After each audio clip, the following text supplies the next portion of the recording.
Support for NPR and the following message come from IXL Learning. IXL Learning uses advanced algorithms to give the right help to each kid no matter the age or personality. Get an exclusive 20% off IXL membership when you sign up today at IXL.com/NPR. Hello. I'm Brittany Luce, and you're listening to It's Been a Minute from NPR, a show about what's going on in culture and why it doesn't happen by accident.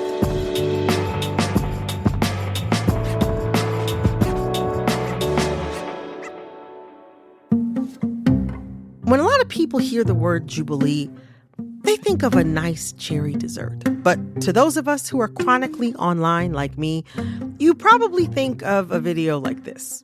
You have 6 guys in a room, and they all have to figure out which one is the gay guy. And to me, that sounds like a terrifying memory from middle school. That is staff writer at The Atlantic, Spencer Kornhaber. He, like everyone else, noticed how powerful online content was during the 2024 presidential election. It felt like the election was being waged through all these means that felt kind of new, these different mediums, whether it was podcasts or TikTok, or these really bizarre and baffling videos. But it was a video from the YouTube channel Jubilee that stopped him in his tracks. Titles like One Woke Teen versus 20 MAGA Voters. Just the title alone, I remember seeing it and being like, what? These debate videos usually feature one person representing an ideological perspective in conversation with maybe 20 people with the exact opposite point of view. Like, can one woke teen survive 20 Trump supporters? Or Dr. Mike versus 20 anti-vaxxers?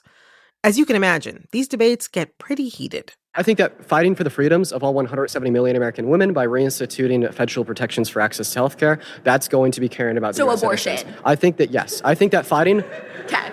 Just want to make that clear. I'm sorry, I just want to make that clear. That prompted Spencer to write, Jubilee is like Gen Z's Jerry Springer show. We live in a moment when it feels like a lot of our sense of ideological consensus that we once had or once thought we had about all sorts of issues, from women's rights to vaccines to democracy itself, they seem like they're being questioned and tested more openly than I can ever recall them being in my lifetime. There has been endless talk about the ethical implications of this type of content. But Kornhaber spoke to Jubilee's founder and CEO, Jason Lee. He is from Kansas, and he's a devout Christian, and he's a millennial, and he worked as an intern for the Barack Obama campaign. And Lee sees it a different way. He kind of created the Jubilee Project as a nonprofit to use social media for good, create viral videos for good. And that kept going until 2017 when he incorporated it and made it into a more for-profit venture, which is the Jubilee you see today. He thinks that Jubilee will rebuild empathy and a sense of common culture and understanding in America. In fact, Lee told Spencer Kornhaber that he's hopeful that the company can host one of the presidential debates in 2028. And while that may be worrying for some, Kornhaber says that Jubilee may be filling a space traditional media has lost. Presidential debates this last cycle were just frankly unwatchable for many reasons. He understands that there's a real exhaustion with traditional media among everyday Americans, especially younger Americans. I think they do an okay job at shouldering the responsibility of being a forum. The prospect of a Jubilee-hosted presidential debate floored me. But as much as its founder and CEO thinks he's providing a new space for open dialogue, Kornhaber has other concerns. When the rubber meets the road, are they actually interested in doing those things? Or are they more interested in creating kind of spectator sport, action-packed fighting, really? Today on the show, Spencer Kornhaber joins me to get into what the popularity of Jubilee says about the state of public discourse and how traditional media may have opened the floodgates to this moment.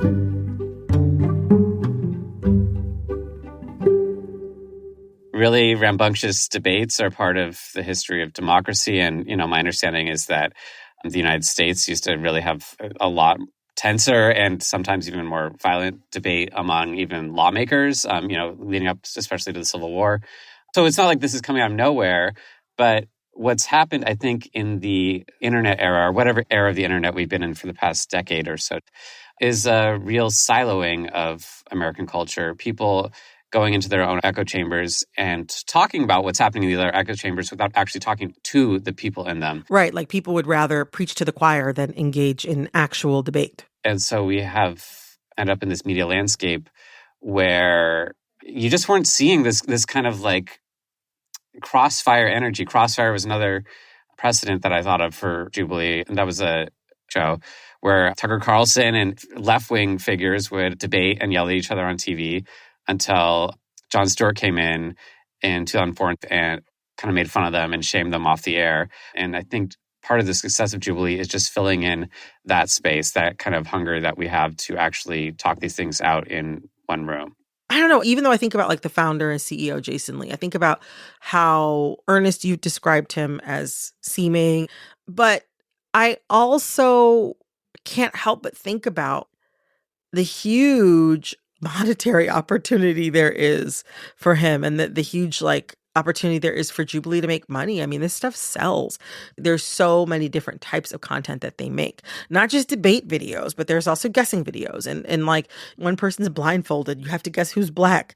There are so many different topic areas that Jubilee covers that there's like an entrance ramp for so many different types of audience members on a platform like YouTube that is filled with so much slop and that is filled with so many influencers, and that I think even the most successful influencers or the most successful content companies are constantly trying to figure out how to game the algorithm. I wonder, like, it seems like that could put a company like Jubilee in kind of a tricky place ethically. What do you think about like kind of the ethical implications of a company like Jubilee being in this content game that's all about making money?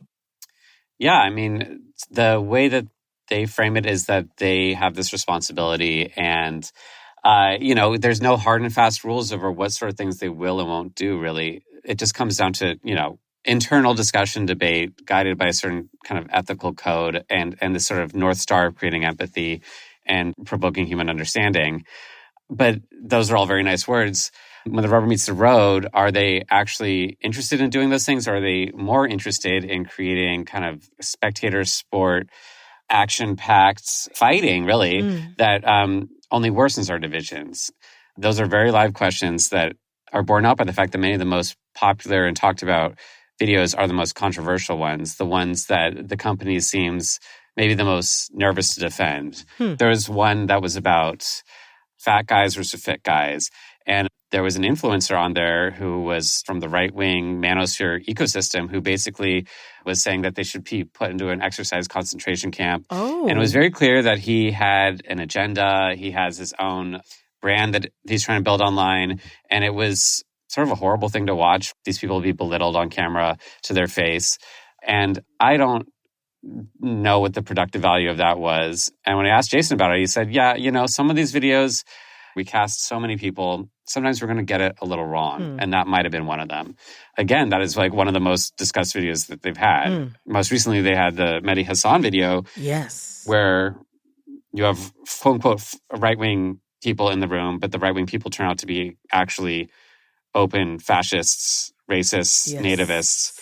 And the question is, did they know that they were stalking the room with these very extreme people in order to basically create fireworks? Or did they do it because they thought this was actually an important debate to have?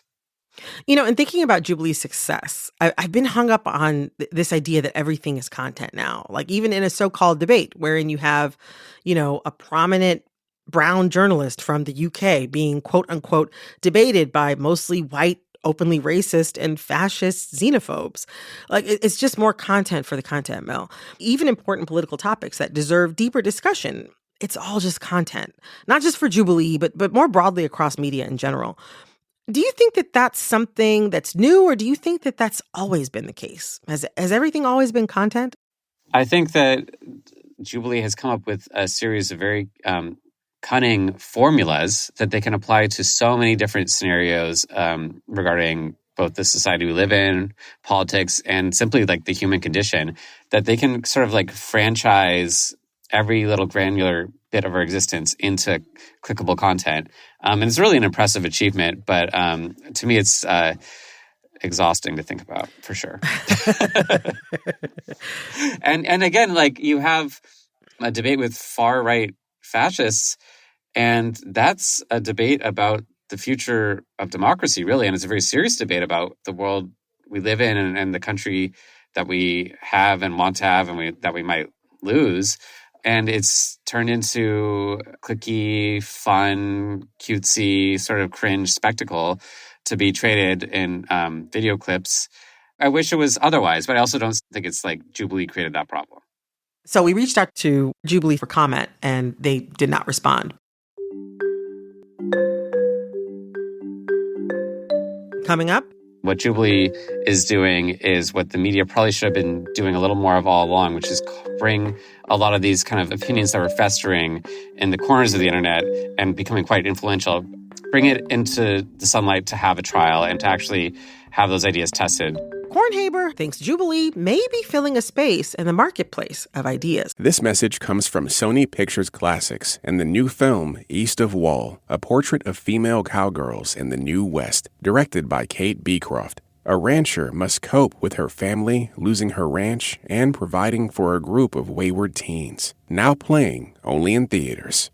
This message comes from FX's Alien Earth. From creator Noah Hawley and executive producer Ridley Scott comes the first television series inspired by the legendary Alien film franchise. A spaceship crash lands on Earth, bringing 5 unique and deadly species, more terrifying than anyone could have ever imagined. And a technological advancement marks a new dawn in the race for immortality. FX's Alien Earth premieres August 12th on FX and Hulu. This message comes from Schwab. At Schwab, how you invest is your choice, not theirs. That's why when it comes to managing your wealth, Schwab gives you more choices. You can invest and trade on your own. Plus, get advice and more comprehensive wealth solutions to help meet your unique needs. With award-winning service, low costs, and transparent advice, you can manage your wealth your way at Schwab. Visit schwab.com to learn more.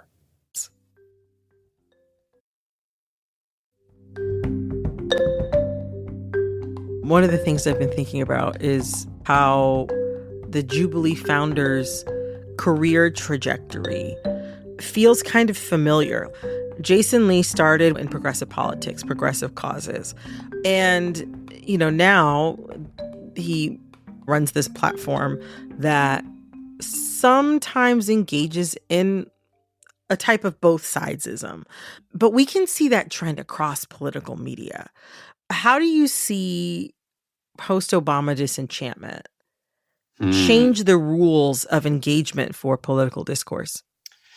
Well, I feel like we lived through an era in the 2010s when both sidesism became very unfashionable.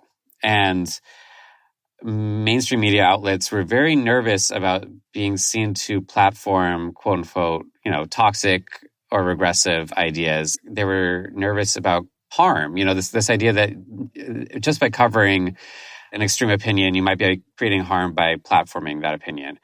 And at the time, I kind of understood why the media was becoming more careful about who they were giving voice to. Mm-hmm. But all the while, those extreme voices that were sort of frozen out of media and social media, such as like when Donald Trump was kicked off of Twitter, they found an audience on other forums and just became stronger and came back to, again, in the case of Twitter, which is now X, reclaim those platforms and sort of hijack them and change their very nature. So I don't think that deplatforming has worked really at all. I think that the kind of fear of both sidesism has actually been perhaps counterproductive. And what Jubilee is doing is what the media probably should have been doing a little more of all along, which is bring a lot of these kind of opinions that were festering in the corners of the internet and becoming quite influential, bring it into the sunlight to have a trial and to actually have those ideas tested before kind of an audience who you can trust to make up their own mind. I think that in the end, that's the only way forward for the media is to kind of trust that the audience can figure it out if you are accurately and fairly hosting a legitimate debate. So we reached out to Jason Lee and Jubilee for comment, but they did not respond. I see where you're coming from, but Jubilee seems like it's a part of a larger shift in how we discuss politics. Where it's not just about hearing out both sides, but like putting what many would consider to be like a fairly reasonable point of view in opposition to an extreme Yeah. or a very fringe idea that maybe shouldn't be given credence. I think about like an example that I saw recently, that's a Jubilee video, flat earthers versus scientists. Like, it's been proven that the earth is not flat. The earth is not flat. But Jubilee, and I don't believe that they're the only platform that does this, but they're the platform we're discussing right now. Jubilee platformed flat earthers to talk with scientists as if each of those sides to that discussion are opinions, as opposed to like, flat earthers are people who share a very niche opinion that's not based in fact or reality. I would love to trust that people can be left to, make up their minds when presented with two sides to an argument and come to something that's reasonable. But I don't know. I feel like in many ways, we are regressing in terms of like people accepting and believing proven fact. I think that you're right about all that. On the question of vaccines, just remembering my own media diet during the pandemic, I remember there being a very strong and kind of concerted point of view presented in my media consumption, which is that vaccines were good, because I was listening to NPR, reading the New York Times and the Atlantic. I tuned into mainstream media, traditional media. You got the sense that anti-vax people were sort of fringe and were easily debunked, and they were talked about, but probably not being talked to very much in those venues. Meanwhile, the anti-vax movement was becoming very powerful and influential by going around traditional media and finding venues where they could speak to everyday people without being fact-checked, without having to actually answer counterclaims about their arguments. Yeah. And to me, that is the story of what's happened just in the first half of the 2020s. Like that kind of all sense of regulation of debate has slipped out of the mainstream media's grasp. And things like Jubilee and maybe a different sort of mentality in the mainstream media might help bring some people back down the earth, which is flat. I wonder, though, what role did traditional media play in shifting kind of the Overton window of what constitutes true political dialogue or true political debate? I mean, the Overton window certainly has shifted in the past 10 years. It shifts when you have someone like Donald Trump come on the scene and stands for all of these ideas that were outside of the mainstream of political discourse for so long. You had media outlets like the Huffington Post in the early days of the Trump campaign treat him like entertainment, like put coverage of Trump under the comedy banner. And that didn't work. The Overton window of the country is changing because I would say the right has been effective at changing the opinions of American voters in ways that kind of escaped the attention of the left and of mainstream media. And the media is just having to play catch up. I'd say that's fair. I want to ask you one last question.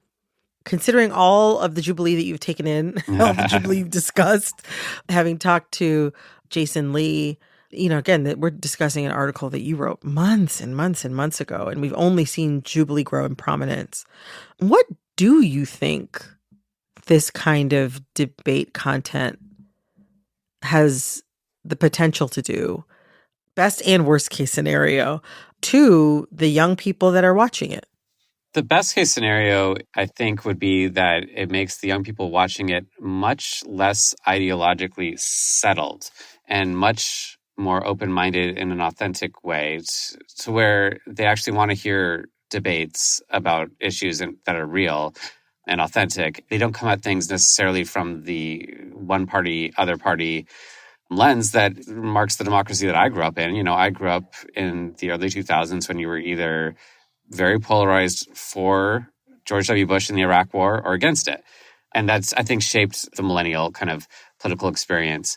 I think for younger people, it might be a little more chaotic and unsettled than that, but perhaps that will allow us to kind of break some of the stalemates that have brought us into a pretty tense and dire political situation. That's the best case scenario. Yeah, I want to hear about the worst case scenario now. The worst case scenario is that no one believes anything. It's all chaos. And really the worst case scenario is that, I'll just say where we are now already. It may be what we're living through. Just speaking as an analyst, it appears that extreme right ideas that are skeptical of the way that American democracy has been run for a long time have gained real purchase. And part of that ideology is not actually interested in open and free debate. Part of that ideology thinks that, we need a strong figure in the government who can maybe shut down some debate and discourage certain forms of expression. And they're going to use the tools of free debate, use forums like Jubilee in order to move forward a movement that ultimately would shut down even something like Jubilee because it's too much free speech. So that would be the darkest scenario.